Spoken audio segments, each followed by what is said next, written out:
और बस इस वीकेंड से देश भर में गणेश उत्सव की धूमधाम होने वाली है शुरू। और उत्सव के इस माहौल में दीप, आपको, हमारी पूरी टीम और हमारे सभी दर्शकों को और सारे देशवासियों को गणेश चतुर्थी की बहुत बहुत शुभकामनाएं। उम्मीद करें बप्पा का ये आगमन पूरे देश दुनिया में खुशियां और ढेर सारी समृद्धि लेकर आए, यही हमारी शुभकामनाएं। बिल्कुल सर, बहुत बहुत शुक्रिया और आपको भी त्यौहार की बहुत बहुत शुभकामनाएं सर। और आशा करते हैं कि आने वाला समय सबके लिए मंगलमय हो।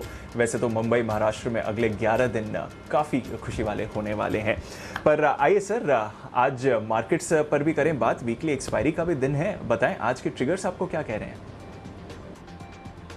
बिल्कुल दीप, ढेर सारे ट्रिगर्स हैं, कुछ हमारे अपने और कुछ दुनिया भर के बाजारों से आते हुए दिख रहे हैं। भले ही हों सुस्ती के, लेकिन सुस्ती भी अपने आप में एक ट्रिगर है, इसमें कोई डाउट नहीं, क्योंकि उसके दम पर आप और हम ये डिसाइड करते हैं कि क्या वाकई में मजबूत होना है, कमज़ोर होना है या सीमित दायरे में रहना है। डाउ और S&P लगातार तीसरे दिन हल्के लाल निशान में बंद हुए। कल कमजोरी रही, कोई खास नहीं, लेकिन रहे लाल निशान में। ठीक वैसे ही जैसे कल निफ्टी और सेंसेक्स हल्के लाल निशान में बंद हुए, कमजोरी रही लेकिन कुछ खास नहीं। एग्जैक्टली वैसा ही माहौल डाउ और S&P में दिखा। हाँ, नेस्डेक जरूर कल रिकॉर्ड पर रिकॉर्ड बनाने के बाद लाल निशान में बंद होता नजर आया। आज वायदा कारोबार के हफ्ते की एक्सपायरी है और आगे फिर 3 दिन बाजार बंद है, कल गणेश चतुर्थी की वजह से, और फिर शनिवार रविवार। यूको बैंक के लिए अच्छी खबर, PCA से प्रॉम्प्ट करेक्टिव एक्शन जो RBI की तरफ से बैंक्स पर लिया जाता है जिनकी बैलेंस शीट बिगड़ी हुई है। मई 2017 में ये एक्शन यूको बैंक पर हुआ था। फाइनली कल RBI ने यूको बैंक को बाहर कर दिया है PCA से। इसका मतलब ये कि बैंक के लिए बड़ी रियायतें और कामकाज करने में बड़ी आज़ादी और छूट मिलने की संभावना। SBI लाइफ दिग्गजों में ये स्टॉक आज रहेगा रडार पर, निफ्टी का स्टॉक, और यहाँ पर 1160 से लेकर 1220 रुपये के बीच में कुछ बड़ी डील्स होने की संभावना, जहाँ कैनेडा पेंशन फंड लगभग 2% से 2.25% तक की हिस्सेदारी बेचने के मूड में है। 5% डिस्काउंट तक हो सकती है ये डील, तो SBI लाइफ पर भी रखिएगा नजर। तो ये है आज के 4 बड़े ट्रिगर्स आपके लिए। जी दी,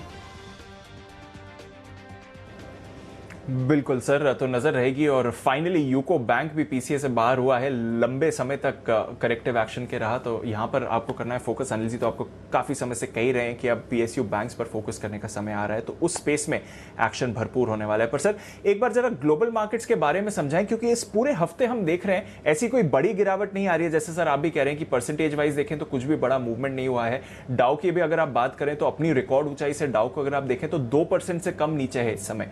पर जो धीरे धीरे करके कंसोलिडेशन हो रहा है, हल्की गिरावट आ रही है, थोड़ी वॉलेटिलिटी दिख रही है, इससे क्या समझे सर ग्लोबल एक्शन की अगर बात करें तो? वेट एंड वॉच का मूड है दीपा, कोई जल्दबाजी नहीं है अमेरिकी बाजारों को कहीं कोई कमाल दिखाने की। वैसे अगर आप S&P और नेस्डेक देखेंगे तो आपको कहीं कोई करेक्शन नहीं दिखेगा। नेस्डेक ने तो इतने दिनों तक लगातार हाई बनाने के बाद कल नेगेटिव क्लोजिंग दी। S&P ने भी लगातार हाइस पर हाइस बनाने के बाद पिछले 2 दिनों से नेगेटिव क्लोजिंग दी, लेकिन बिल्कुल छोटी, हल्की सी, मामूली सी। जैसे कि कल हम निफ्टी पर 8 पॉइंट नीचे बंद हुआ। अब 8 पॉइंट नीचे बंद होने का आपको, आप नीचे मानते हैं 17,000 की निफ्टी पे, फ्लैट मानते हैं, वो अपनी अपनी समझ पर है। सेंसेक्स 25-50 पॉइंट नीचे बंद होता है तो उसका कोई मतलब नहीं है। सो बेसिकली ये समझना चाहिए कि लंबी तेजी के बाद अमेरिकी बाजार नेस्डेक और S&P पर थोड़ा सा वक्त बिताने की कोशिश कर रहे हैं, लेकिन 2 इंडेक्स में हल्का फुल्का करेक्शन है या फिर पुराने हाइस को पार करने में मुश्किल आ रही। एक है डाउ जो मेरे ख्याल से थोड़ा सा ऊपर के लेवल पर अटकता हुआ दिख रहा है। 35,600-700 के आसपास का हाई बनाया, उसके बाद कल बड़े समय बाद 35,000 के नीचे 35,000 के नीचे आया भी और वहीं पर उसके आसपास बंद होता हुआ दिखा है। दूसरा है रसेल 2000 जो स्मॉल कैप इंडेक्स है उनका, ब्रॉडर मार्केट का। ये दोनों ही थोड़े से तेजी के मूड में नहीं आ रहे हैं, तो देखते हैं क्या कुछ होता है, लेकिन इसे एक लंबी तेजी के बाद एक करेक्शन के तौर पर देखा जाना चाहिए। कोई खास ट्रिगर ऐसे अमेरिकी बाजारों में शायद नहीं है जिनकी वजह से कि आपको ये लगे कि अमेरिकी बाजार बहुत तेज़ी से भाग जाएंगे। नहीं कोई ऐसे खास ट्रिगर्स हैं जिनकी वजह से बाजार तेज़ी से गिर जाएं। फ्लोज, फंड फ्लोज, लिक्विडिटी, पैसा, मूड, माहौल, ये सब कुछ ठीक है, ये तेज़ी के ट्रिगर हैं। तो फिर बाजार बढ़ क्यों नहीं पा रहे? थोड़ा कोरोना का डर है, थोड़ा सा इकोनॉमिक आंकड़े और बेहतर होते हुए देखना चाहते हैं। तो मुझे ऐसा लगता है कि अमेरिकी बाजार मिला जुला कारोबार दिखाएंगे, थोड़ा वक्त यहाँ पर बिताने की कोशिश करेंगे अगले मूव के पहले। तो मुझे लगता है वेट एंड वॉच वाला मामला है, और चूंकि लंबा वीकेंड है दीप, हम 3 दिनों की छुट्टियों के बाद फिर सोमवार को आएंगे, तो मुझे लगता है कि आज ग्लोबल मार्केट्स के संकेतों को थोड़ा सा न्यूट्रल साइड पर पढ़ना चाहिए। मैंने नेगेटिव तो नहीं रखा है, क्योंकि देखिए फिर मैं वही कहूँगा, जो कल हम बात कर रहे थे कि आप अगर देखेंगे डाउ 250 पॉइंट, पौने 300 पॉइंट नीचे है तो पॉइंट के हिसाब से हमेशा डर लगेगा। अगर आप परसेंटेज के हिसाब से देखेंगे तो कुछ भी नहीं है। तो अगर कल 40-50 पॉइंट नीचे बंद हुआ है, अगर 40-50 पॉइंट फ्यूचर्स नीचे है तो कोई ये नीचे में नीचे नहीं है। हर रोज़ आप और हर वक्त हरी निशान में आप देख नहीं सकते हैं किसी भी इंडेक्स को, किसी भी स्टॉक को।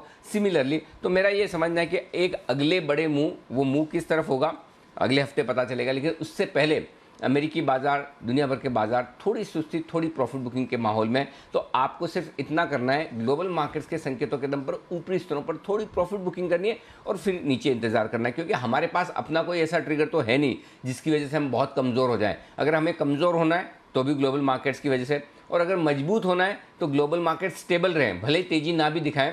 ग्लोबल मार्केट से अगर हमें ये कंफर्ट मिल जाए कि ये गिरेंगे नहीं तो भी हमारे बाजार फिर से बढ़ जाएंगे। तो हमारा ट्रेंड मजबूती का ही है। ग्लोबल मार्केट्स में थोड़ी सुस्ती का ट्रेंड है और उसे भारतीय बाजार भी फॉलो करने की कोशिश पिछले 2 सेशन से कर भी रहे हैं और आज भी करेंगे, इसमें कोई डाउट नहीं। जी जी बिल्कुल सर, तो थोड़ा आप नज़र रखें बाजार के एक्शन पर ग्लोबल क्यूज जो है थोड़े पिछले कुछ दिनों से सुस्ती के आ रहे हैं। सर हमारे बाजारों में भी अगर आप देखें तो पिछले 1500 पॉइंट्स की जो ब्रेकआउट है, 1200-1300 पॉइंट्स का तो ब्रेकआउट ही हमने आते हुए देखा है। क्या वो भी अब कंसोलिडेशन के लिए तैयार होते हुए दिख रहा है? क्या ये संकेत मानना ठीक है या फिर थोड़ा रोटेशन होता रहेगा? जैसे कल हमने देखा बैंक निफ्टी की आउट परफॉर्मेंस रही, कल निफ्टी ने ज्यादा मूव नहीं किया। क्या हमारे बाजार भी ऐसे कुछ संकेत दे रहे हैं? दीप देखिए, एक संकेत जो साफ आता हुआ दिख रहा है, एक माइंडसेट देखिए जो बदली होगी ट्रेडर्स की, आई एम श्योर पिछले 2-3 दिनों में। पहले आपको हर रोज़ शाम को ये कंफर्ट रहता है 3:30 बजे कि आज लेकर जाएंगे, कल सुबह ऊपर बिकेगा, करेक्ट। हम उस माहौल से निकल चुके हैं। ये अप्रैल और मई का जो तगड़ा माहौल था कि आप कुछ भी लेकर जाएं, कल सुबह तो ऊपर ही बिकना है, वो माहौल एक्सट्रीम तेजी वाला, यूफोरिया वाला, मिड कैप स्मॉल कैप वाला, जहाँ पर ट्रेडर्स का भरपूर पार्टिसिपेशन, वो निकल गया। फिर हमने कहा कि ये तेज़ी आपकी थोड़ी जुलाई अगस्त तक चलेगी, जुलाई तक स्पेशली, क्योंकि रिजल्ट्स आ रहे थे, रिजल्ट्स की डेट एक्सटेंड हो गई, चली भी। अब इस वक्त अगर आप किसी को भी पूछें तो एक किसी भी लेवल पर खरीद कर आप पैसा बना लेंगे, जवाब होगा ना।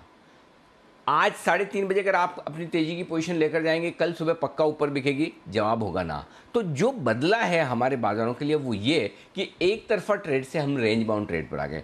अब दूसरी तरफ ये पूछेंगे कि जो शॉर्ट कर रहे हैं या शॉर्ट करके बैठे, क्या वो बहुत कंफर्टेबल है कि शॉर्ट करके पैसा बनेगा? उनका भी जवाब ना है, क्योंकि आप देखिए दीप, पिछले 4 ट्रेडिंग सेशन से आपने 17,300 के नीचे की क्लोजिंग नहीं दी। कल की क्लोजिंग भी मतलब 3rd बेस्ट क्लोजिंग है लाइफ टाइम हाई के हिसाब से। आप मतलब 17,377 की हाईएस्ट क्लोजिंग है और कल वहाँ से मुश्किल से 20 पॉइंट नीचे बंद हुए हैं। तो ऐसे कोई खराबी तो है नहीं। तो ऐसा नहीं कि शॉर्ट सेलर भी आराम से पैसा बना पा रहे हैं कि कहीं किसी भी भाव में आप शॉर्ट करो और पैसा बन जाएगा। तो ये रेंज बाउंड मार्केट दोनों ही तरह के ट्रेडर्स के लिए पैसा बनाना मुश्किल काम है, चाहे आप शॉर्ट सेलर हैं चाहे आप लॉन्ग ट्रेडर हैं। तो फिर कौन बना सकता है? इसका जवाब ये है कि इस मार्केट में पैसा वो बना सकता है जो कॉन्ट्रा ट्रेड लेना जानता हो। अब कॉन्ट्रा ट्रेड लेने के लिए 2 चीज़ों की ज़रूरत होती है, एक स्किल और दूसरी हिम्मत। स्किल ये चाहिए कि आपको पता होना चाहिए कि सही सपोर्ट लेवल कहाँ है, वहाँ पर एंट्री करनी है, सही इंपॉर्टेंट लेवल कहाँ है, वहाँ पर आपको एवरेज करना है और एक ठीक ठाक सा सही स्टॉप लॉस लगा लिया। और बाद में जब ऊपर आए तो ऊपर आने के वक्त ये सोचें कि ब्रेकआउट हो जाएगा और ख़रीदें या ना बेचें। उसके बजाय एक फिर से कॉन्ट्रा कॉल आपको लेना पड़ेगा कि नहीं, इस लेवल पर मुझे प्रॉफिट बुक कर लेना है, फिर बढ़े तो बढ़े, तब आप पैसा बना सकते हैं। तो ये तो चाहिए स्किल। दूसरी चाहिए हिम्मत। हिम्मत इसलिए चाहिए कि गिरते हुए मार्केट में सपोर्ट लेवल पर खरीदना आसान काम नहीं है, बड़ा डर लगता है। और बढ़ते हुए मार्केट में ऊपर के रेजिस्टेंस लेवल पर बेचने में इतनी आसानी से बेचा नहीं जाता। ऐसा लगता है कि बस अब ब्रेकआउट देने वाला है, ये 17,400 भी पार करेगा, 425 भी पार करेगा, 500 भी हो जाएगा। तो इसलिए दोनों ही तरह का अगर आपका कॉम्बिनेशन है तो यह मार्केट आपके लिए ड्रीम मार्केट हो सकता है कि आप एक ही दिन में 2-3 राउंड दोनों तरफ कर लें और पैसा बन जाए। और अगर वैसा नहीं, आप डायरेक्शनल ट्रेड करते हैं तो आपके दोनों ही तरफ स्टॉप लॉस ट्रिगर होने के चांस ज़्यादा है, क्योंकि आप ब्रेकडाउन पर बेचेंगे, फंस जाएंगे, ऊपर की तरफ ब्रेकआउट पे खरीदेंगे, वहाँ पर भी फंसने के चांसेस। तो अगर आप कॉन्ट्रा ट्रेड लेना जानते हैं तो ही आपके लिए ये मार्केट है। अदरवाइज थोड़ा सा इंतज़ार करें, सोमवार से स्ट्रेटेजी बनाएं फिर से। आज का ट्रेडिंग सेशन आप छोड़ दें, दोनों तरफ की ट्रेड वाला, और सोमवार से आपसे स्ट्रेटेजी बनाएं कि भाई ठीक है, अब हम लंबे वीकेंड के बाद फिर से आएँ, अब देखते हैं ग्लोबल मार्केट्स का मूड माहौल क्या है, पिछले 2-3 दिनों का हमारे यहाँ किस तरह के डेटा बन रहे हैं। और एक और चीज़ बताना चाहता हूँ दीप यहीं पर, कि ये जो सुस्ती का माहौल है ये सिर्फ इंडेक्स में नहीं है। एक बार मैं चाहता हूँ आप एफआईज के डेटा यहीं पर सामने लेकर आएँ, आपको पता चलेगा। कल के सेशन में भी हम जब डेटा डिस्कस कर रहे थे दीप, मुश्किल से 100 150 करोड़ की खरीदारी एफआईज की और घरेलू फंड की थी, 100-150 करोड़ की खरीदारी बिक वाली के आंकड़े। कल के आंकड़े देखिए, बहुत ही छोटे आंकड़े। घरेलू फंड ने तो कैश मार्केट में सिर्फ 1 करोड़ की खरीदारी की है। एफआईज की 803 करोड़ की बिकवाली है स्टॉक्स में, कैश मार्केट में। उतनी ही खरीदारी स्टॉक फ्यूचर्स में है, कितनी, 953 करोड़ की, यानी कि मुश्किल से 150 करोड़ का स्टॉक्स में फ़र्क, जो कि बहुत छोटा होता है। इंडेक्स में देखिए, वीकली एक्सपायरी के ठीक एक दिन पहले इंडेक्स में सिर्फ 44 करोड़ की खरीदारी। इससे आप अंदाज़ा लगा सकते हैं कि एफआईज खुद वेट एंड वॉच वाले मूड में है कि आगे का बड़ा और एक्शन क्या करें, उसके पहले वो इंतज़ार करने वक्त बिताना चाहते हैं। 9,700-800 करोड़ के इंडेक्स की पोजीशन हुई है कम, वो बिकवाली हुई है, उसको एक बार अलग छोड़ दीजिए, क्योंकि उससे कोई डायरेक्शनल आपको एक कॉल नहीं मिलता। लेकिन जिससे आपको डायरेक्शन पता चलता है एफआईज के एक्शन का, घरेलू फंड के एक्शन का, वो डेटा साफ तौर पर दिखाना है कि दोनों ही तरह के फंड वेट एंड वॉच वाले मूड में, बेचने की जल्दबाजी नहीं है, खरीदने की हड़बड़ी नहीं है, इंतज़ार कर रहे हैं कि बाजार अगला मूव किस तरफ दिखाता है। कंसोलिडेशन के बाद 17,500 के पार निकलकर और तेज़ी दिखाने की तैयारी है, या फिर कंसोलिडेशन के बाद 17,000 या इसके नीचे जाने की तैयारी है। तो आप भी वही करिए जो बड़े इन्वेस्टर्स कर रहे हैं, आप भी वही करिए जो अमेरिकी बाजार कर रहे हैं, आप भी वही करिए जो हमारे बाजार पिछले 2 दिनों से एक्शन दिखा रहे हैं। सीमित दायरे में कारोबार, कॉन्ट्रा ट्रेड या इंतज़ार, आपकी चॉइस है, जो आप करना चाहें। जी दी। बिल्कुल, तो थोड़ा दायरे में आ गए हैं बाजार, और जैसे कि अनिल जी रोज ही कहते हैं, बट स्पेशली दायरे वाले बाजार के लिए कहते हैं कि रेंज को रिस्पेक्ट करना जरूरी है, तो वहां पर रखिए नजर। सर, इसके लिए एक फॉलोअप क्वेश्चन भी है, पर वो जब बाजार का थोड़ा एक्शन शुरू हो जाएगा उसके बाद मैं आपसे पूछूंगा। बट आज का फिर सेटअप समझते हैं सर, क्योंकि एक्सपायरी वीक भी है और अब 3 दिन का वीकेंड भी आ रहा है, तो आज के लिए बाजारों को किस तरह की तैयारी करनी चाहिए? दीप, कल की तरह आज भी 4 इंडिकेटर्स आज के बाजार के न्यूट्रल हैं और 2 पॉजिटिव। कल भी ये 4 न्यूट्रल थे, 2 पॉजिटिव। कल भी नेगेटिव एक भी नहीं रखा था, आज भी नेगेटिव एक भी नहीं है। लेकिन एक बदलाव है, और वो बदलाव ये, कल वायदा कारोबार के संकेत न्यूट्रल थे, आज पॉजिटिव हो गए।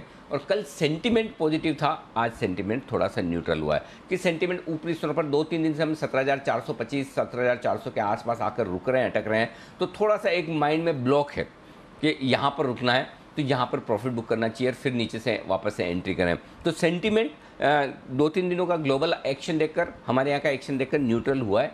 लेकिन वायदा कारोबार के डेटा पॉजिटिव साइड पर, जो मैं आगे आपको विस्तार से बताऊंगा।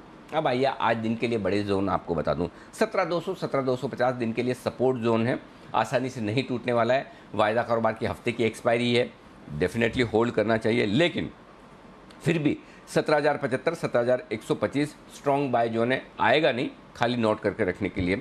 एक चीज़ और बता दूं, कमज़ोरी आपको तभी फील करनी जब निफ्टी 17,300 के नीचे ट्रेड करना शुरू करें। आप बंद हुए 17,350 पर, तो अगर 50-55 पॉइंट कमज़ोर हो भी जाएं तो डरिए घबराइए मत कि आप कमज़ोर हैं। आपको कमज़ोरी 17,300 के नीचे से ही फील करनी है, और मजबूती 17,400 के ऊपर से। तो 17,300, 17,400 वो मिडफील्ड है, जिधर कोई गोल नहीं होने वाला है। गोल 17,400 के ऊपर होगा या 17,300 के नीचे होगा, ये ध्यान में रखिए। ऊपर कितना जा सकते हैं? 17,375, 17,425 हल्की फुल्की रुकावट की रेंज है। दिक्कत आ रही है 2-3 दिनों से इसे पार करने में। अगर पार किया तो 17,475, 17,525 वो रेंज है जहां पर आपको 100% प्रॉफिट बुकिंग करनी चाहिए। अब आइए बैंक निफ्टी। कल कमाल किया, ट्रिपल सेंचुरी मारी है बैंक निफ्टी ने, लेकिन अब तक बैंक निफ्टी का ट्रैक रिकॉर्ड ये वनडे वंडर है। उसके बाद 2-3 दिन की सुस्ती। उम्मीद करें कि आज वो ट्रेंड अपना तोड़े, लेकिन अब तक के ट्रेंड के लिहाज से जाएं तो संभावना ये कि कल की तेजी के बाद बैंक निफ्टी आज आराम करने के मूड में होगा। तो निफ्टी को अपने दम पर आगे बढ़ना होगा। शायद बैंक निफ्टी उतना सपोर्ट ना दे जितना कल दिया, हाँ, लेकिन सपोर्ट मिलेगा नीचे की तरफ। सपोर्ट जोन पर खरीदारी आएगी, और वो है 36,400, 36,550 स्ट्रॉन्ग सपोर्ट जोन है।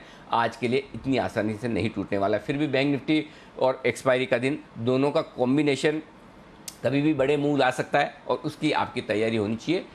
36,200, 36,350 ये वो जगह है जहां पर आपको शॉर्ट कवरिंग भी करनी है, फ्रेश खरीदारी भी करनी है, बिना किसी इन्विटेशन का इंतज़ार किए। ऊपर कितना जा सकते हैं। 37,000 को पार करने में आ रही है मुश्किल, 36,800 37,000 ऊपरी जोन है, यहाँ पर रुकावट है। पार करके निकले तो 37,100 37,300 ऐसी रेंज आएगी जहाँ पर आपको प्रॉफिट बुकिंग भी करनी चाहिए। एग्रेसिव ट्रेडर हैं तो 100% वहाँ पर आप बैंक निफ्टी शॉर्ट भी ज़रूर करें। ये है आपके लिए बड़े लेवल्स निफ्टी और बैंक निफ्टी पे। जी जी अनिल जी, जो बैंक निफ्टी की वन डे वंडर वाली बात थी, वही मैं सवाल आपसे ओपनिंग पर पूछने वाला था, पर आपने यहीं पर आंसर कर दिया। चलिए, कुछ नया सवाल मैं सोचूंगा ओपनिंग के लिए sir, but definitely bank Nifty पर नज़र आज रखनी पड़ेगी, और स्पेशली कोटक बैंक जहां पर कल एक बड़ा ब्रेकआउट था। अच्छा सर, बताएं फिर आज दिन की ट्रेडिंग रेंज क्या रहेगी? देखिए, आपके तो लाइफ पार्टनर है नहीं अभी, आई मीन ऑफिशियली तो नहीं है, अनऑफिशियली तो मुझे पता नहीं, ऑफिशियली तो नहीं है, लेकिन एक चीज़ मैं कह सकता हूँ, मैं मेरे लाइफ पार्टनर से ज़्यादा वक्त तो आपके साथ बिताता हूँ। कम से कम दिन के 5-6 घंटे तो आपके साथ होते हैं, ये तो ऑन एयर होते हैं, इसके अलावा ऑफ एयर हमारी बात जो होती है, तो अब आपके दिमाग को मैं शायद उससे ज़्यादा पढ़ पाता हूँ, ये क्रेडिट तो आप मुझे दे ही सकते हैं डेफिनेटली। इसलिए शायद मुझे लगा कि दीप पूछेंगे, दीप के दिमाग में होगा तो पहले ही बता दिया जाए। बिल्कुल। तो ये हाँ, अब आप आज के दिन की रेंज आपने पूछी है। ओके, निफ्टी 17,250 17,375 आज के दिन की छोटी रेंज है। 17,200 17,425 ज़्यादा संभावना है कि इस मिडिल रेंज से ही आज काम चल जाए। फिर भी सेफर साइड पर एक्सपायरी का दिन है, लंबा वीकेंड है। 17,125 17,475 बड़ी रेंज के तौर पर आपको ये लेवल नोट कर लेने चाहिए। अब आइए ऊपर की तरफ, 36,550 36,900 दिन की छोटी रेंज है। 36,400 36,700 37,000 माफ़ कीजिएगा, 36,400 37,000 दिन की मीडियम रेंज है। ज़्यादा संभावना है इसी रेंज से हम काम चला लें। फिर भी सेफर साइड पर 36,200 37,100 निफ्टी पर, बैंक निफ्टी पर दिन की बड़ी रेंज ये आपके लिए। अब आइए एफआईज की तरफ से इंडेक्स पोजीशन अनचेंज्ड है, कोई बदलाव नहीं, 68% की 68% ही है, कोई खास बदलाव हुआ नहीं है। पुट कॉल रेशियो दीप यहाँ पर आप चाहें तो मैं यहीं डिस्कस कर सकता हूँ और आप चाहें तो आगे कर सकता हूँ। पुट कॉल रेशियो 1.20 से घटकर 1.17 पर आया है और इंडिया विक्स 3% घटा है, 14.41 के आसपास कंफर्टेबल है। आई थिंक सर यहीं पर समझ लेते हैं कि किस तरह से समझा जाए, क्योंकि लगातार हम देख रहे हैं पुट कॉल रेशियो धीरे धीरे करके नीचे आ रहा है, तो किस तरह का कंफर्ट देता है सर ये लेवल? दीप देखिए, जो एक इंटरेस्टिंग डेटा है, कल 9,700 9,800 करोड़ के ऑप्शंस की बिकवाली हुई है एफआईज की तरफ से। इसका मतलब क्या है? देखिए, अब आप ऑप्शन बेचते हैं और एक तरफा बाजार हो, फर्ज करें आप हेजिंग के लिहाज से कॉल ऑप्शन बेच रहे हैं, करेक्ट, और एक तरफा मार्केट तेजी का हो, तो आपके कॉल ऑप्शन में हेजिंग कम होगी, रिस्क ज़्यादा हो जाएगी। ऑप्शन बेचने वालों को मज़ा कब आता है?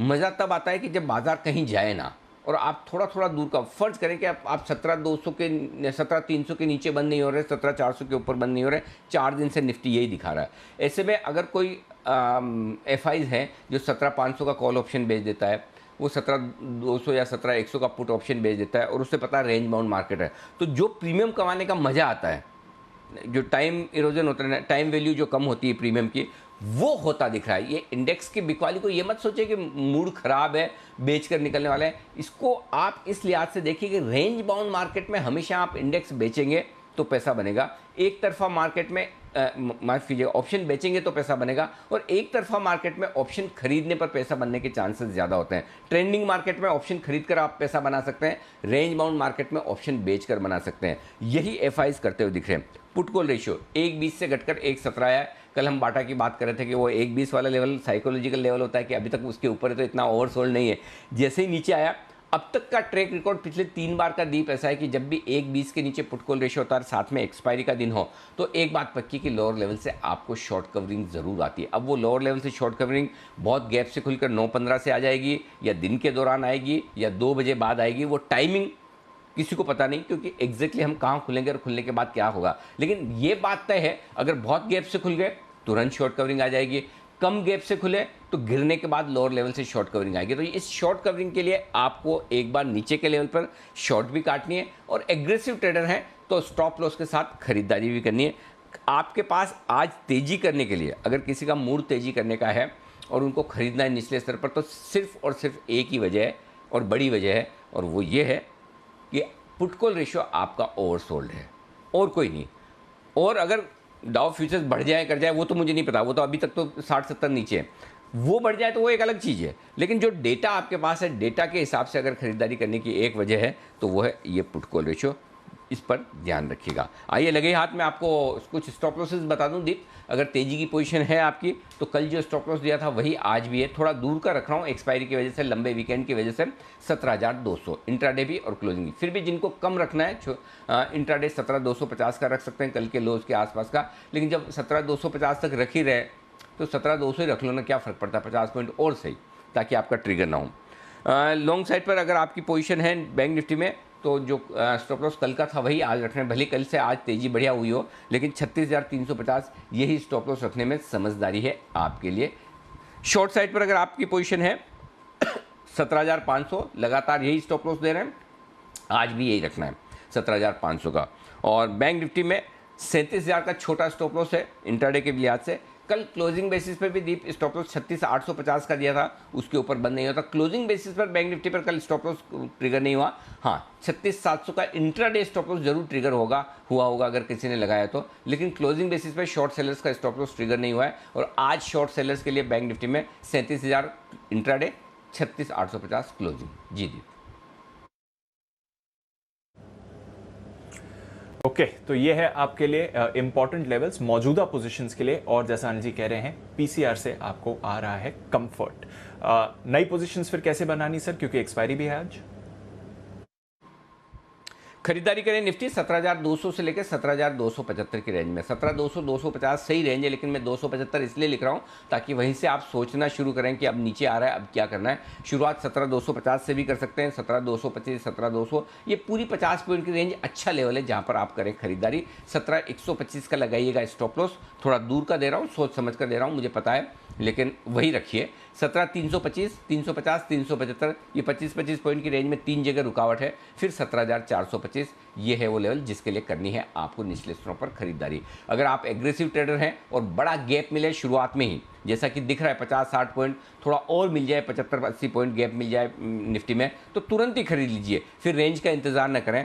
स्टॉप लॉस आपका तब 17,200 का होगा। समझिए यहाँ से आप 75-100 पॉइंट नीचे खुल जाए, फॉर एग्जांपल पहले 5 मिनट में 17,250 के आसपास आए तो वहाँ ले लीजिए, फिर वहाँ 17,200 का आप स्टॉप लॉस लगा लीजिए। 17,375 425 475 500 ये टारगेट होंगे आपके लिए। शॉर्ट जो करना चाहते हैं ज़रूर करें भाई, 17,500 के स्टॉप लॉस के साथ शॉर्ट करें। और नीचे का टारगेट जो बनेगा 17,300 का पहला होगा, 250 225 और 150 तक के टारगेट भी आ सकते हैं नीचे में। हड़बड़ी में चांसेस तो कम है, नहीं के बराबर है, 200 225 तक ही आकर बैंक निफ्टी रुक जाना चाहिए, लेकिन फिर भी सेफर साइड पर आप स्टॉप लॉस ट्रेल करते हुए चल सकते हैं। ये बेचने की राय निफ्टी में, तो आज बेचने का भी कॉल ले सकते हैं। और बेचने के लिए आज मैंने रेंज नहीं दिए, नहीं तो आमतौर पर मैं रेंज देता हूँ। रेंज इसलिए नहीं दी कि आपको रेंज की ज़रूरत नहीं पड़ेगी, और अगर रेंज का मैं बोलूँगा 17,375 425 के आसपास, वहीं पर उसके आसपास तो बंदी हुए हैं। अगर वापस घूम फिर के ऊपर आए तो 17,400 425 के आसपास फिर से बेच भी सकते हैं। अब आइए बैंक निफ्टी, अगर गैप से नीचे खुले तो खरीदारी करनी है। 36,400 36,550 150 पॉइंट की रेंज परफेक्ट है एंट्री मारने के लिए। यहाँ पर कर लीजिए 36,325 का लगाइएगा स्टॉप लॉस, ऊपर में 36,600 750 दो छोटे टारगेट, 36,825 36,900 मीडियम टारगेट, और 36,975 यानी कि 37,000 के आसपास का फाइनल टारगेट। उसके ऊपर की तेजी दिखती नहीं है, इतना भी आ जाए तो बहुत है। लेकिन एग्रेसिव ट्रेडर्स हैं और गैप से खुल जाए, समझिए बैंक निफ्टी आपको 200 पॉइंट 150 पॉइंट 250 पॉइंट नीचे मिले तो तुरंत ही खरीद लीजिए। फिर आपको कल के लो का स्टॉप लॉस लगाना है। कल का लो है 36,400 के आसपास का। एक चीज़ कहना चाहता हूँ, निफ्टी में 10-15 पॉइंट का डिसीजन आप अपने हिसाब से लें, बैंक निफ्टी में 25 से 50 पॉइंट का डिसीजन, क्योंकि हड़बड़ी में कभी भी 10 20 25 50 पॉइंट इधर उधर हो सकता है, वो ट्रिगर हो सकता है, लेकिन उसके बाद आपको डिसीजन अपना वहाँ पर लेना ही चाहिए। 36,400 का स्ट्रिक्ट स्टॉप लॉस रखें, 36,825 36,900 दो छोटे टारगेट हैं, 36,975 का मीडियम टारगेट है, और बड़े टारगेट अगर बने तो, चांसेस कम है बने तो 37,100 37,300 तक के टारगेट के लिए करनी है आपको बैंक निफ्टी में खरीदारी भी।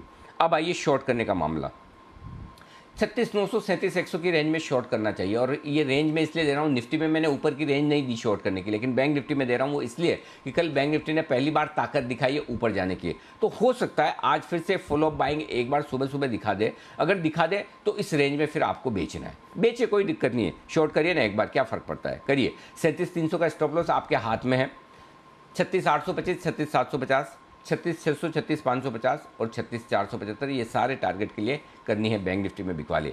और अगर मुझे पूछेंगे तो मैं बैंक निफ्टी पर एग्रेसिव ट्रेड्स लेना पसंद करता हूँ। उस लिहाज से जो एग्रेसिव ट्रेडर्स हैं वो सीधा 37,000 के स्टॉप लॉस से बेच ही दें, अगर बहुत गैप से ना मिले तो आपको नीचे। 36,600, 36,550, 36,475, 425, 350 और 36,200, ये सारे टारगेट हैं जिनके लिए बैंक निफ्टी में आप एग्रेसिव ट्रेडर के तौर पर बिकवाली भी कर सकते हैं। जी जी,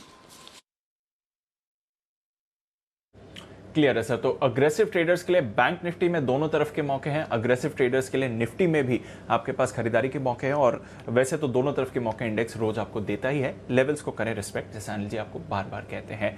सर बैन लिस्ट में भी इंटरेस्टिंग एडिशन हुआ है इस बार। IRCTC, जैसा हम कल बात कर रहे थे, पहली बार बैन में आते हुए दिखा। इसके अलावा नैल्को और इंडिया बुल्स हाउसिंग तो बैन में है ही, पर एक बार जरा IRCTC पर भी टच कर दे सर, पहली बार बैन में आते हुए।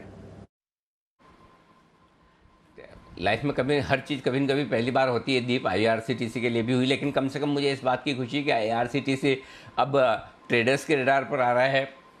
IRCTC इन्वेस्टर्स के रडार पर तो पहले से है ही, और वायदा कारोबार में आने के बाद लगभग 75% के आसपास के रिटर्न्स आए। IRCTC पर हम आज कुछ और डेटा क्रंचिंग और एक्सक्लूसिव रिसर्च आपके सामने रखेंगे, क्या कुछ हुआ इस स्टॉक में एक्शन। लेकिन हाँ, पहली बार वायदा कारोबार की बैन में एंट्री हुई है। हालांकि ये अचीवमेंट तो नहीं है किसी स्टॉक के लिए बैन में आना, क्योंकि वहाँ पर ट्रेडर्स के लिए एक्टिविटी कम हो जाती है, ख़त्म हो जाती है। लेकिन एटलीस्ट एक चीज़ है कि ये स्टॉक अब लाइमलाइट में आ रहा है। फॉर्चुनेटली कहते हैं, अनफॉर्चुनेटली कहते हैं, हम तो ये कहेंगे कि हम तो लगातार निचले स्तरों से रिकमेंड करते आए, तो इसलिए ठीक है अब लोगों के रडार पे आ रहा है। लेकिन इंटरेस्टिंग है जिस तरह का interest, trading interest, investing interest इस स्टॉक में आया। इसका मतलब ये कि आगे भविष्य इसका उज्ज्वल है और तेज़ी बनेगी। जिनके पास है इन्वेस्टमेंट के तौर पर, उन्हें कोई सोचने घबराने देखने की ज़रूरत है नहीं। ये बैन वैन वाली चीज़ें छोटी मोटी चलती रहती ट्रेडर्स के लिए। इन्वेस्टर्स बिल्कुल अब भी बने रहें, कोई चिंता की बात नहीं। बिल्कुल सर, तो ये है आपके लिए IRCTC। इन्वेस्टर्स के लिए तो बढ़िया काउंटर है ही, ट्रेडिंग के लिए थोड़ा उतार चढ़ाव होगा, पर नजर रखिए इस काउंटर पर 3300 के करीब है। सर लेवल्स भी आपने समझा दिए हैं, फंड डेटा भी आपने पूरी तरह से समझा ही दिया है, तो ट्रेड के लिए अब पूरी तरह से आज के लिए हैं हम तैयार। देखेंगे आज का एक्शन आगे कैसा रहेगा। आइए अब IRCTC के अलावा और कौन से स्टॉक्स हैं जहां पर आपको करना है फोकस, इसके बारे में भी आपको बता दें। हमारे साथ वरुण, मानसी और साथ ही आशीष हैं तैयार। वरुण, गुड मॉर्निंग, बताएं आज की ट्रिगर्स और खबरें कौन सी हैं। गुड मॉर्निंग दीप। तो सबसे पहले ट्रिगर्स की बात करें तो आज विमानन मंत्री की प्रेस कॉन्फ्रेंस होने वाली है 3 बजे, तो इसके चलते फिर से एक बार एविएशन काउंटर जो है वो आपके रडार पे होनी चाहिए। SBI लाइफ यहाँ पे नजर रखेगा, क्योंकि कनाडा पेंशन फंड जो है ब्लॉक डील के जरिए 2% हिस्सा इस कंपनी में बेचने वाला है। 1159 से 1220 का जो भाव है उसके बीच में ब्लॉक डील हो सकती है, यानी करीब करीब 0 से 5% के आसपास के डिस्काउंट पे ब्लॉक डील हो रही है। और याद रखिए, इनका कहना है कि अगर मांग मजबूत रही तो अपना पूरा हिस्सा जो है वो भी बेच सकते हैं। करीब 2.86% के आसपास का हिस्सा जो है वो कनाडा पेंशन फंड के पास है इस कंपनी में। यूको बैंक पे नजर रखिएगा कि RBI ने यूको बैंक को PCA यानी कि प्रॉम्प्ट करेक्टिव एक्शन से बाहर करने का फैसला किया है। 2017 में यूको बैंक PCA में गया था। जम्मू एंड कश्मीर बैंक, इस पे भी नजर रखेगा। इस कंपनी ने अपनी एनुअल रिपोर्ट घोषित की है और उसमें दमानीज ने अपना स्टेक बढ़ाया है। यहाँ पे राधा किशन दमानी का जो हिस्सा है 0.39% है और किरण देवी गोपी किशन दमानी का हिस्सा 0.33% के आसपास है, यानी कि पिछले पूरे साल में उन्होंने इस बैंक में हिस्सेदारी खरीदी है। कुल मिला के करीब 0.7% के आसपास की हिस्सेदारी जो है 0.2% के आसपास की हिस्सेदारी अब वो इस बैंक में होल्ड करते हैं। जिंदल स्टील पावर पे नजर रखेगा, क्योंकि कंपनी अपनी ऑस्ट्रेलिया की जो एंटिटी है उसमें इस कंपनी ने 777 करोड़ के आसपास का कर्ज जो है उसका जो भुगतान है वो कर दिया है और समय से पहले इसको चुका दिया है। दरअसल कंपनी जो है FY23 तक डेट फ्री होना चाहती है और उसी के चलते ये कंपनी ने अपना जो डेट का भुगतान जो है वो कर दिया है और आने वाली तिमाही में ओवरसीज डेट का पूरा भुगतान जो है वो एक कंपनी कर देगी, ये कंपनी ने कहा है। तो इसके चलते आज JSPL जो है वो भी फोकस में रहेगा। बिल्कुल, मोमेंटम में भी रहा है JSPL, हालांकि कल टुवर्ड्स क्लोजिंग थोड़ी मुनाफा वसूली भी दिखी थी। आइए मानसी से भी जानते हैं आज की और खबरें। गुड मॉर्निंग मानसी, बताइए। Good morning Deepanshu. Blue dart आज से स्काई एयर जो कि एक ड्रोन डिलीवरी स्टार्टअप है उसके साथ कंपनी पहले ड्रोन फ्लाइट का फ्लैग ऑफ करने जा रही है। ये तेलंगाना सरकार का medicine from the sky project है और दवाइयों और वैक्सीन के लिए ड्रोन डिलीवरी ट्रायल जो है 9 सितंबर यानी आज से 17 अक्टूबर तक चलेगा। तो इसके चलते ब्लू डार्ट पर नजर रखें। ONGC company $4 billion Sangomar oil project में खरीद सकती है माइनॉरिटी हिस्सा। संगोमार ऑयल प्रोजेक्ट सेनेगाल के तट पर स्थित है और वुडसाइड पेट्रोलियम लिमिटेड से ये हिस्सेदारी खरीदने की योजना ओएनजीसी बनाकर चल रही है। 20 से 40% हिस्सा यहां पर खरीदा जा सकता है, जिसके चलते ओएनजीसी पर नजर रखनी चाहिए। Insider trades alkyl amine chemicals पर प्रमोटर ने करीब 1 लाख शेयर्स की बिकवाली की है 6 से 7 सितंबर के बीच। वहीं गुजरात फ्लोरोकेमिकल्स में प्रमोटर ने 28,452 शेयर्स की बिकवाली की है 6 से 7 सितंबर के बीच। बिल्कुल, तो नज़र रखेंगे इन सारे काउंटर्स पर और specially blue dart interesting experiment ये कंपनी शुरू कर रही है और हम भी लगातार कह ही रहे हैं कि अब जो ड्रोन पॉलिसी आ गई है इस्तेमाल बढ़ने वाला है और काफ़ी सारे सेक्टर्स स्पेशली लॉजिस्टिक्स इसका फ़ायदा उठाते हुए दिख सकते हैं। आइए एक बार अब नज़र डाल देते हैं आज के ब्रोकरेज एक्शन पर भी एफआईआर में।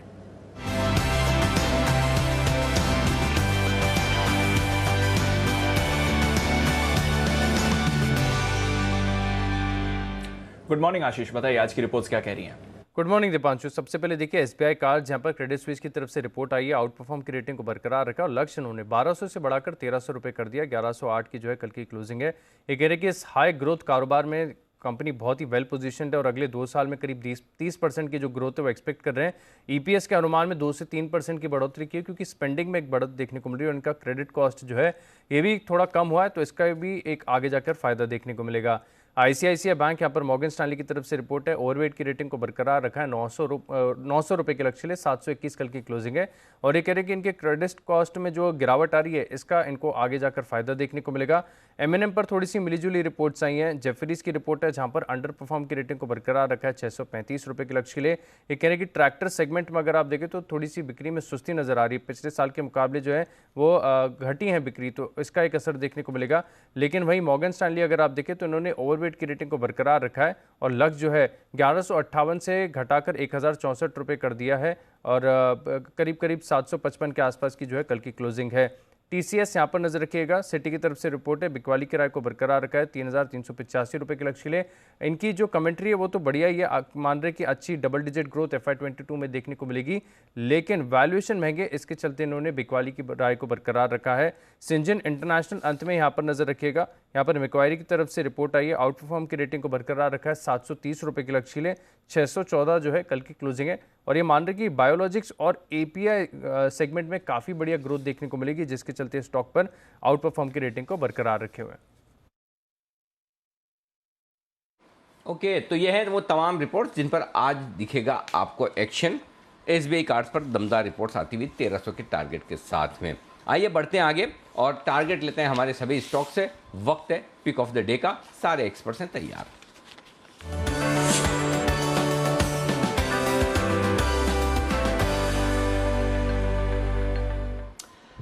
हमारे सभी एक्सपर्ट्स को सुप्रभात और गणेश चतुर्थी की बहुत बहुत शुभकामनाएं भी। बंसल जी, क्या बात है, आज मैं ये तय करना मुश्किल हो रहा है कि कौन ज़्यादा सज धज कर आया है, लेकिन बंसल जी चूंकि नाम आपका सबसे पहले मुंह से निकल गया है तो शुरुआत आप ही कीजिए। बताएं sir, pick of the day. सुप्रभात अनिल जी, सुप्रभात दीपांशु। पहले तो अनिल जी आप सबको, सारे पैनलिस्ट, आपको, सारे व्यूअर्स को गणेश चतुर्थी की हार्दिक शुभकामनाएं। देखिए अनिल जी, आप कह रहे हैं सबसे चमक के कौन आया, तो अनिल जी सबसे चमकते हुए तो मुझको अनिल जी आप दिख रहे हैं इस कुर्ते के अंदर। और अनिल जी और मतलब कि सबसे यंगेस्ट, जैसे आप तो सुमित जी को यंगेस्ट पैनलिस्ट मानते हैं, आप अनिल जी मैं रिपीट कर रहा हूँ, आप सबसे यंगेस्ट सुमित जी को मानते हैं, तो आप सुमित जी से भी यंगेस्ट लग रहे हैं। बेशक सुमित जी से पूछ लीजिए, आपने संस्कृत में वो पढ़ा होगा ना, पढ़ती पठनती ऐसा, तो यंगेस्ट यंगिस्तान अनिल जी आप लग रहे हैं। तो आज आप एक काला टीका लगा लें अनिल जी, क्योंकि देखिए अनिल जी, मैं तो जहां पर भी सेहत और पैसे का मामला होता है वहां पर इन सब चीजों को मानता हूं, और आपके साथ तो निफ्टी बैंक निफ्टी का भी नाता जुड़ा हुआ है। तो अनिल जी काला टीका लगा लें पहले तो आप। चलिए बढ़िया पता नहीं आपकी इस तारीफ से मैं खुश हूँ नहीं हूँ, सुमित जी के नाराज होने का पूरा पूरा डर है, उनको जरा आप जरूर संभालिएगा। धन्यवाद लेकिन आपका बंसल जी। बताएं सर अब आपका स्टॉक आज के लिए। देखिए अनिल जी, मेरा जो स्टॉक है वो सिर्फ आज के लिए, और स्टॉक है HPCL। एक छोटा सा स्टॉप लॉस लगाना है 266 पर, 266 का स्टॉप लॉस है, 277 277 के टारगेट के लिए HPCL है मेरा pick of the day. HPCL में करनी है खरीदारी, ये है आज बंसल जी की तरफ से पिक ऑफ द डे के तौर पर 266 के स्टॉप लॉस के साथ। किरण जी भी जुड़ चुके हैं हमारे साथ। किरण जी सुप्रभात, बताएं सर आपका pick of the day. Anil ji, आप सभी को पहले वेरी गुड मॉर्निंग और गणपति बप्पा मोरया। इस पावन अवसर पर हमारे सारे दर्शकों को बहुत बहुत बधाई। और आज के लिए आज का पिक रहेगा गुजरात हेवी केमिकल्स GHCL। ये बाय करने की सलाह है। 387 का क्लोज है, 377 को मेरा स्टॉप लॉस रहेगा। और टारगेट्स के लिए 410 415 के लेवल्स आज कल में देखने को मिलेंगे, आज सोमवार तक देखने को मिलेंगे। 410 415 के टारगेट के लिए GHCL में की जाए खरीदारी, ये राय आपके लिए किरण जी की तरफ से। किरण जी और मैं काफ़ी मिलते जुलते दिख रहे हैं आज। देखिए अगर मुझे और किरण जी को दोनों को एक साथ अगर स्क्रीन पर दिखा पाए तो ऐसा लगेगा भाई भाई जैसा वाला मामला। किरण जी क्या आपने भी वहीं से खरीदा है जहाँ से मैंने खरीदा है? बिल्कुल अनिल जी, हम तो साथ साथ गए थे खरीदने के लिए। ओके कम से कम अच्छा हुआ आपने ये नहीं कहा कि हमने जेरोक्स निकाली है एक दूसरे के कुर्ते की। लेकिन चलिए किरण जी आप बहुत अच्छे लग रहे हैं, बहुत ही आप पर ये कलर बहुत अच्छा लग रहा है। समझ तो गए होंगे तारीफ मैं आपकी भी कर रहा हूँ और साथ साथ में मेरी अपने आप होती जा रही है। आइए तैयार है कुणाल जी भी हमारे साथ। कुणाल जी सुप्रभात, बताएं sir pick of the day. Anil ji सुप्रभात। सबसे पहले अनिल जी आपको और सभी लोगों को अनिल जी गणेश चतुर्थी की बहुत बहुत बधाई। गणपति बापा मोरया अनिल जी। और अनिल जी खरीदारी की राय मेरी है ऑल कार्गो लॉजिस्टिक्स पर, जिसमें एक ज़बरदस्त मूव हमने कल के ट्रेड में आता हुआ देखा। मुझे लॉजिस्टिक स्टॉक्स में दोबारा से एक इंटरेस्ट बनता हुआ दिख रहा है और बहुत अरसे के बाद इन स्टॉक्स में इस तरह की रौनक देखने को मिल रही है, तो खरीद करके चलें। ऑल कार्गो लॉजिस्टिक्स 235 रुपए पर स्टॉप लॉस रख लें। दो टारगेट हैं, 255 का पहला और 262 रुपए का दूसरा टारगेट है, जिसके लिए ऑल कार्गो में खरीदारी की। ओके ऑल कार्गो लॉजिस्टिक्स ये है वो स्टॉक जहां पर खरीदारी करने की राय आपके लिए आती हुई दिख रही है कुणाल जी की तरफ से। सेठी साहब भी हमारे साथ हैं तैयार। सेठी साहब सुप्रभात, बताएं सर आज का आपका पसंदीदा शेयर। अनिल जी सबसे पहले तो अनिल जी आपको, दीपांशु को, बाकी पैनल में बैठे सभी एक्सपर्ट्स और जी बिजनेस के लाखों करोड़ों दर्शकों को गणेशोत्सव और जैन पर्युषण और दशलक्षण महापर्व की ढेरों ढेरों शुभकामनाएं। अनिल जी मेरा जो आज का पिक है, जो कल हमने बाजार में देखा जहां एक और निफ्टी में थोड़ी गिरावट थी, फिर फ्लैट सा निफ्टी बंद हुआ, बट बैंक निफ्टी में एक धुआंधार तेजी थी। मुझे लगता है आज भी वो कंटिन्यू होनी चाहिए, तो वहां से मैंने कोटक बैंक को पिक किया है, जो हो सकता है कल दोपहर के सेशन में कई एक्सपर्ट्स के रडार पे भी आया होगा। ये 1816 के आसपास बंद हुआ है, इस स्टॉक में खरीदारी करने की सलाह, और मुझे लगता है आज इसमें 1860 तक के लेवल्स आने चाहिए। 1795 का स्टॉप लॉस रखना। और इसके अलावा भी कुछ और स्टॉक्स हैं F&O के, अगर आप कहेंगे तो फिर मैं उनका जिक्र करूंगा। बिल्कुल तुरंत प्रभाव से बता दीजिए कौन कौन से और स्टॉक्स हैं जो आपके रडार पे हैं सर। बिल्कुल अनिल जी, लिस्ट लंबी है। जो दूसरा स्टॉक है आपका पसंदीदा स्टॉक, जो कि मैं आपको भी देख रहा हूं 2-3 दिनों से, आप भी उस पर बुलिश है, नैम इंडिया। वो अभी भी अच्छा लगता है। कल 435 के लेवल पे बंद हुआ है। जिस तरह से AMC स्टॉक्स कर रहे हैं, even HDFC AMC is doing exceedingly well, तो नैम इंडिया को पिक किया। 435 के लेवल पे क्लोज हुआ। 455 का टारगेट, 420 का स्टॉप लॉस। थर्ड स्टॉक है दिग्गज PSU bank, state bank of India, जो कि 431 पे बंद हुआ है। इस पे भी खरीदारी करने की सलाह है। मुझे लगता है इसमें भी अच्छे अपसाइड आज देखे जा सकते हैं। फोर्थ स्टॉक है इंडियन होटल्स। ये भी स्टॉक कल अच्छे मोमेंटम में था और बाकी ओपनिंग अप थीम का प्ले है, और इस स्टॉक पे मैं निचले लेवल से बुलिश रहा हूँ। फंडामेंटली भी टाटा ग्रुप की एक जबरदस्त कंपनी है, मुझे लगता है इसमें खरीदारी करें। और फाइनली एक और आज एक न्यूज बेस्ड स्टॉक है, metal stock, Jindal steel and power, जो कि कल 395 पे बंद हुआ है। उसमें भी कल बाजार बंद होने के बाद खबरें आई, एक तो इन्होंने ऑस्ट्रेलिया में अपने कर्ज को प्रीपे किया है, जो कि एक बहुत बड़ा पॉजिटिव है। उसके अलावा भी कंपनी ने कई सारे अनाउंसमेंट्स करे हैं, जिसमें जो सबसे महत्वपूर्ण है कि कंपनी आने वाले साल 1.5 साल में प्योर डेट फ्री हो जाएगी। और बाकी ऐसे भी मेटल स्टॉक्स में with in the metal stocks steel अच्छा लग रहा है और JSPL ने कई सारे पॉजिटिव अनाउंसमेंट्स हाल ही में करे हैं, तो मुझे लगता है इस स्टॉक में खरीदारी करें। यहाँ पे 410 का आज का टारगेट है और 390 का स्टॉप लॉस रखना है। ओके, तो ये है आपके लिए खरीदारी करने की राय। 4 और stocks, NAM India, Nippon asset management हमारे भी रिकमेंडेशन लिस्ट में लगातार रहा है, SBI, इंडियन होटल भी हमारी रिकमेंडेशन लिस्ट में लगातार रहा है, और साथ ही साथ JSPL ये एक और स्टॉक है। राजेश पालिया साहब और सुमित जी भी हमारे साथ जुड़ चुके हैं कार्यक्रम में। पालिया साहब सुप्रभात, बताएं सर आपका pick of the day. Good morning Anil ji, good morning Deepanshu ji, good morning everyone, और सभी व्यूअर्स को गणेश चतुर्थी की अग्रिम बधाइयाँ और दशलक्षण पर्व पर्यूषण की भी सभी को शुभकामनाएं। अनिल जी, जो आज स्टॉक हमें यहाँ पे इंट्राडे पॉइंट ऑफ व्यू से अट्रैक्टिव लग रहा है वो है नैम इंडिया। सेठी जी ने भी ऑलरेडी उसका जिक्र किया है, हमें भी ये स्टॉक अच्छा लगता है और जिस तरीके से इसमें कल के सेशन में एक्शन देखने को मिला, हमें लगता है आज भी इसमें फॉलो अप बाइंग एक्शन बनते हुए दिखेगी। 435 के आसपास क्लोज था कल का, यहाँ पे हम स्टॉप लॉस सजेस्ट करेंगे 428 का, और टारगेट जो हमें लगता है आना चाहिए वो करीब आना चाहिए 450 से 455 तक के। तो 1 से 2 दिन का समय दे तो 450-455 तक के टारगेट नैम इंडिया में आते हुए दिख सकते हैं। तो आज के लिए पिक ऑफ द डे रहेगी नैम इंडिया। स्टॉक भी मैच हो रहा है पालिया साहब का, और साथ ही टारगेट भी 455 का टारगेट सेठी साहब का भी, 455 का टारगेट आपका भी। आइए, सुमित जी भी है तैयार। सुमित जी सुप्रभात। बंसल जी कह रहे हैं कि मैं आपसे ज़्यादा यंग लगता हूं, जिसको मैंने बिल्कुल सिरे से नकार दिया है। ऐसा मेरा कोई इरादा भी नहीं है और मैं मानने को भी तैयार नहीं हूं। अगर आप कहें तो फिर भी मैं सोच सकता हूं इस बारे में। नहीं अनिल जी, कोई सवाल ही नहीं उठता मानने का, बिल्कुल भी नहीं मानना चाहिए। यही चीज़ मैंने बंसल जी को बताया था। देखिए, मैं खुश हूँ ना हूँ, सुमित जी जरूर नाराज हो सकते हैं। स्वागत है आपका सुमित जी, गुड मॉर्निंग, बताएं sir pick of the day. Good morning Anil ji, good morning. सबसे पहले तो गणपति बाप्पा मोरया, देशला कोरोना मुक्त करूया। देश को कोरोना मुक्त करना है तो गणपति बाप्पा फेस्टिवल आ रहा है, प्रार्थना करनी है, साथ साथ परहेज करना है चीजों का और अपना ध्यान रखना है और वैक्सीन लेना है। तो ये चीज के साथ शुरुआत करते हैं अनिल जी। मार्केट्स के अंदर तेजी जारी है, छोटे मोटे करेक्शंस आएंगे लेकिन उसके अंदर बाइंग करके चलना है अभी भी, और ऊपर का मूव बाकी है। तो जो stock pick of the day के तौर पे अच्छा लग रहा है वो है UPL। 760-762 के आसपास UPL के अंदर खरीदारी करके चलने का सलाह रहेगा। 745 का नीचे के अंदर स्टॉप लॉस लगाना है। ऊपर के अंदर 775 रुपए से लेके 790 रुपए तक का मूव जल्दी शॉर्ट टर्म में UPL के अंदर देखने को मिल सकता है। तो UPL में खरीदारी करके चलने का सलाह रहेगा। क्या बात है, बड़े दिनों बाद ये स्टॉक कहीं रिकमेंडेशन की रडार पर आया है, तो भूल ही गए थे ये स्टॉक भी है आजकल, लेकिन फिर से एक्शन में आता हुआ दिख रहा है UPL। ये है आपके लिए खरीदारी करने की राय सुमित जी की तरफ से। आइए बढ़ते हैं आगे, अब कुछ और स्टॉक्स पर किया जाए फोकस। ढेर सारे स्टॉक्स ऐसे हैं जहां पर एक्शन होने की तैयारी में है। आइए, एक स्टॉक है जम्मू एंड कश्मीर बैंक, और उसकी शुरुआत सुमित जी आप ही के साथ की जाएगी, क्योंकि कई बार आपकी रिकमेंडेशन लिस्ट में रहा है, हमारा SIP स्टॉक भी रहा है। आज खबरें बड़ी इंटरेस्टिंग आती दिख रही है इस स्टॉक के लिए, और वो ये है कि राधाकिशन दमानी साहब ने 0.39% यानी 0.4% हिस्सेदारी खुद खरीदी है, 0.33% अपने फैमिली मेंबर्स, यानी कि लगभग 0.1% हिस्सेदारी जम्मू एंड कश्मीर बैंक में दमानी साहब की हो चुकी है। चार्ट पर क्या है सीन, खरीदा जाए?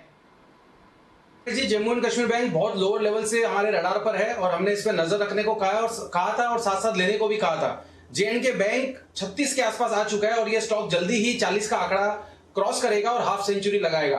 थोड़ा सा पोजिशन नजरिया रखें, स्टॉक के अंदर खरीदारी करें। जल्दी ही आने वाले कुछ हफ्तों में और कुछ महीनों में J&K बैंक के अंदर एक अच्छा ऊपर का मूव देखने को मिलना चाहिए। स्टॉक एक तेजी दिखाने के बाद कंसोलिडेट कर रहा है। ये कंसोलिडेशन का ब्रेकआउट आएगा जब एक बार 38 से 40 रुपए का लेवल तोड़ेगा। 40 के बाद ये स्टॉक में बड़ा मोमेंटम बनेगा और फिर बड़ा मूव देखने को मिलेगा। फिलहाल इमीडिएटली जिन्होंने बाय कर रखा है वो लोग होल्ड करें, फ्रेश खरीदारी की जा सकती है 38 से 40 के इमीडिएट शॉर्ट टर्म के टारगेट्स के लिए।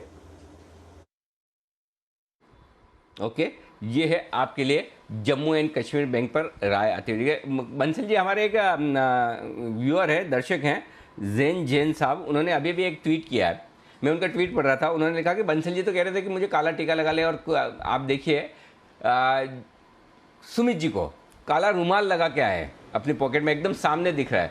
बोले इसको कहते हैं रिस्क मैनेजमेंट। सुमित जी ने अपना रिस्क मैनेजमेंट पहले ही कर लिया है। वाह, तो देखो इसलिए मैं बोल रहा हूँ सुमित जी का मुकाबला हम कर ही नहीं सकते। सुमित जी हमसे बहुत आगे है और सुमित जी शुभकामनाएं भी है, आप बहुत आगे बढ़े, या दिल से शुभकामनाएं। जितने यंग है और इस यंग उम्र में जो सुमित जी ने अचीव किया है, इसकी बात ही कुछ और है। आइए कुछ और स्टॉक्स जिन पर बात की जाए। यूको बैंक, यूको बैंक पर पालिया साहब राय दीजिए अपनी। पीसीए से बाहर आया है, आरबीआई ने कल ऐलान किया है कि अब इस बैंक के लिए कामकाज करना जो पाबंदियां लगी हुई थी वो अब दूर हो जाएगी। कैपिटल रेज कर सकते हैं, ब्रांचेस खोल सकते हैं, स्टाफ रख सकते हैं नया। पहले ये सारे रेस्ट्रिक्शंस होते थे जब बैंक पीसीए में होता है। बताएं सर, दौड़ लगा सकता है स्टॉक?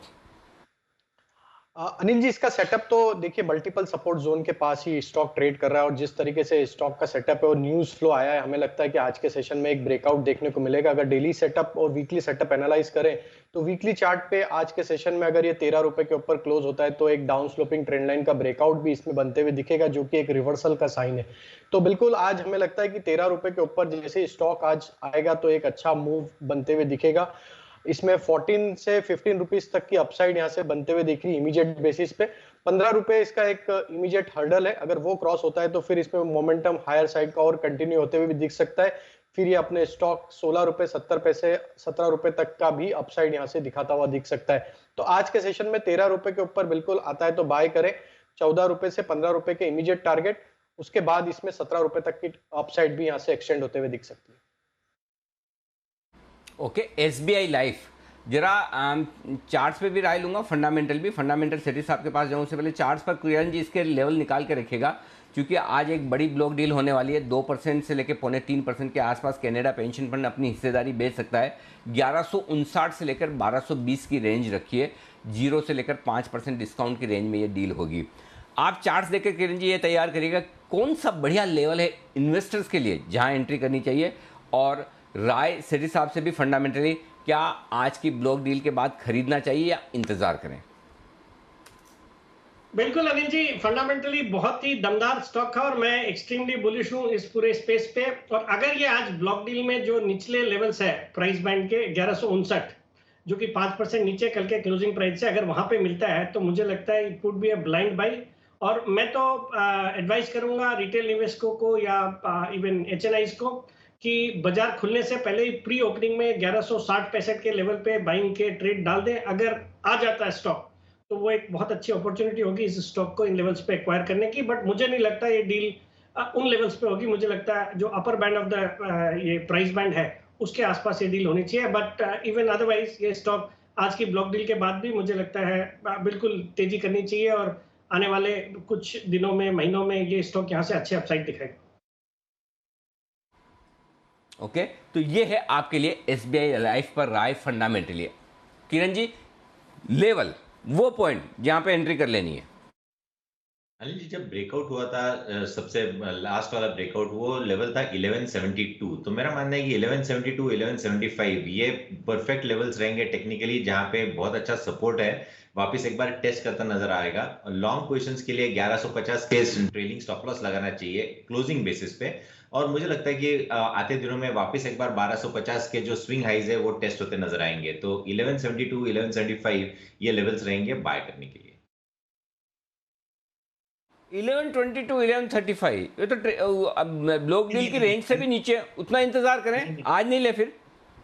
नहीं अनिल जी, 1172 1175। Okay, corrected. 1172 1175, वही मैं सोचा, मैंने कहा ये तो ब्लॉक डील के नीचे की रेंज का भाव आपने दिया। 1172 1175 अच्छा लेवल है जहां आप एंट्री करने के बारे में सोच सकते हैं एक और स्टॉक के बारे में एंट्री करने के लिए। लेकिन प्रॉब्लम है इसमें, वो है तेजस नेटवर्क। और प्रॉब्लम ये हर रोज 5% के सर्किट पर रहता है। सर्किट है 5% का और स्टॉक की पूरी री रेटिंग हो चुकी है, बदल चुका है, 400 रुपये के पार निकलता, क्योंकि टाटा ग्रुप का हिस्सा बन चुका है अब ये। और कल जो खबरें आई हैं, टाटा ग्रुप को 258 रुपये पर ढेर सारे प्रेफरेंशियल अलॉटमेंट किए गए, वारंट्स दिए गए, जो अगले 1 से 1.5 साल में कन्वर्ट होते दिखेंगे। सेठी साहब, तेजस नेटवर्क खरीदना चाहिए क्या? यदि हाँ तो कहाँ? बिल्कुल अनिल जी, बहुत ही दमदार फंडामेंटल्स में बदलाव हुआ है। इस स्टॉक को बिल्कुल खरीदारी करने की सलाह है। हालांकि ये स्टॉक 5% के सर्किट पे ही रहता है आजकल पिछले कुछ दिनों से। ये एक बहुत अच्छा मौका इस स्टॉक में था जब अफगानिस्तान में ये क्राइसिस हुई, तालिबान ने जब टेक ओवर कर लिया, तो उसके बाद हमने देखा इस स्टॉक में अच्छी खासी गिरावट आई। ये स्टॉक मुझे जहां तक याद आता है 350 के लेवल्स तक आया था, जो कि क्योंकि इनको एक बड़ा ऑर्डर अफगानिस्तान में फाइबर ऑप्टिक नेटवर्क वगैरह बिछाने का था, जिसपे कुछ दिक्कतें आ रही थी, तो उस लिहाज से स्टॉक में गिरावट आई थी। अच्छा मौका था। अब वहां से तो स्टॉक अच्छा बढ़ गया, बट मुझे लगता है जिनका मीडियम से लंबी अवधि का नजरिया है, इस स्टॉक में बिल्कुल कोई भी गिरावट में लंबी अवधि के लिए खरीदारी करें। टाटा ग्रुप के एंट्री के बाद इस स्टॉक की बिल्कुल एक री रेटिंग होगी और ये स्टॉक यहां से कमाल कर सकता है। बिल्कुल, तो ये है आपके लिए राय तेजस नेटवर्क पर जब भी कमजोरी दिखे खरीदने का मौका है आपके लिए। मौका वागले साहब कहां दे रहे हैं ये भी जान लेते हैं। जुड़ चुके हैं वागले साहब, सुप्रभात। बताएं sir, pick of the day आज आपकी।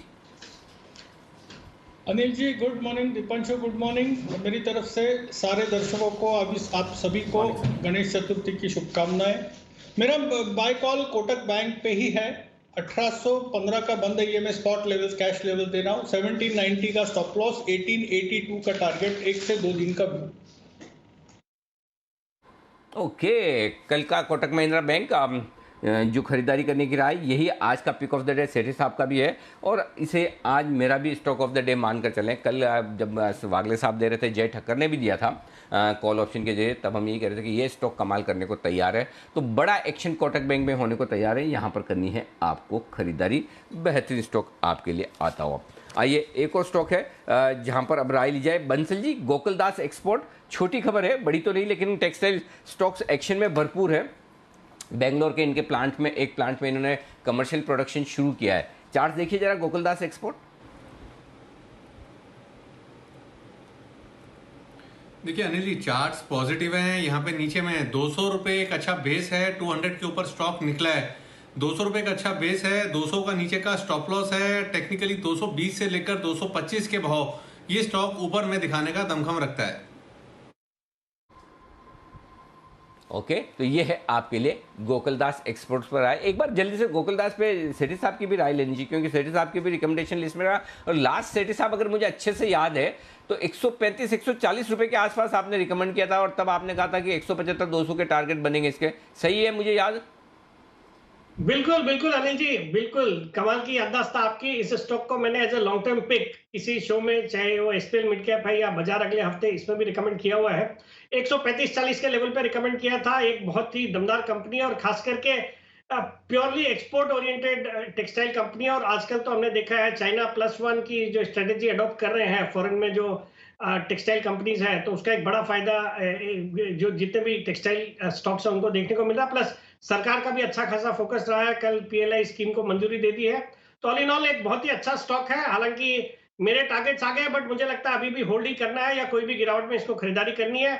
मेरे revise targets would be 250 to 275 rupees in the next 3 to 6 months। Okay, ये है आपके लिए गोकुलदास एक्सपोर्ट्स पर राय सेठी साहब की तरफ से।